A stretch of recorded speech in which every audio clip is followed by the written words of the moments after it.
a night where the stars were not available, the Bucks move a win away from their first trip to the finals since 1974. In NBA postseason history, 84% of teams up 3-2 in a best-of-7 go on to win. More than half of those win it in 6 games. And our basketball conversation continues here as we bring back Vince Carter and Windy, and my man Zach Lowe jumps into the conversation, getting up with us. Zach, let's get your take on last night. Again, no Giannis, no Trae Young. The power game of the Milwaukee Bucks just fully dominant in an easy win in the fourth quarter. What was your primary takeaway? Yeah, just what you said. Inside, they had no answer. It was like a Brook Lopez dunk fest. I've never seen Brook Lopez dunk that much in his entire career. Bobby Portis was all over the place. They just dominated the interior. But more than that, Greeny, it just didn't feel like a conference finals game 5, pivotal, maybe finals berth on the line without the 2 superstars in the game. It felt like a little bit of a bummer, but you got to credit the Bucks. They've been resilient, no matter who's been injured on their team or the other team. They bring their defense, they bring their hard hats every game, and you got to give them a lot of credit for that. Okay, and so they take the 3-2 series lead, and Windy and Vince Carter chimed in on that a little bit earlier. So I want to go to a different topic here that I know a lot of people who follow the sport have been paying attention to. So last night, with Giannis missing the game, he becomes the 10th All-Star from this season to miss a playoff game, which shatters the previous record, which had been 6, and that doesn't include Trae Young. You might say, why isn't Trae Young on that screen? It's because he wasn't an All-Star this year, but he certainly fits into the category of that caliber of player. So it's 11 players of that magnitude who have missed at least one playoff game, which again is by far the most that we have ever seen. And so Vince is one who has been in this competition many times in your career. I would ask you, do you believe that when it is all said and done, you see the Suns coming through a Western Conference where they didn't have to play, Anthony Davis got hurt, Jamal Murray wasn't there, Kawhi Leonard wasn't there. Will that be attached to this? Will there be some sort of psychological asterisk attached to whatever team winds up winning this whole thing?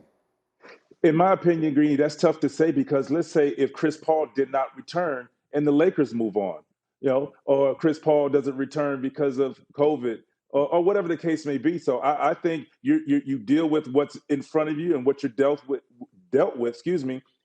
and you move on. Can you crack the code? Can you still figure out a way to get the job done? And it's unfortunate because, like you said, it's a bummer. You didn't see the best players. You're not seeing the best players on the floor all the time, and you're seeing the other guys have to carry the load. But that's a part of the game. That's a part of, can you crack the code? Can your other guys crack the code? Stay ready and figure it out. So, it's unfortunate because we're seeing some guys go down because of actual injury, not because of the condensed season.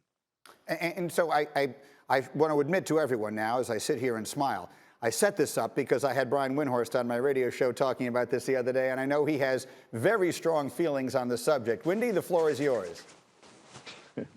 Greeny, I reject the entire premise of an asterisk when it comes to situations like this.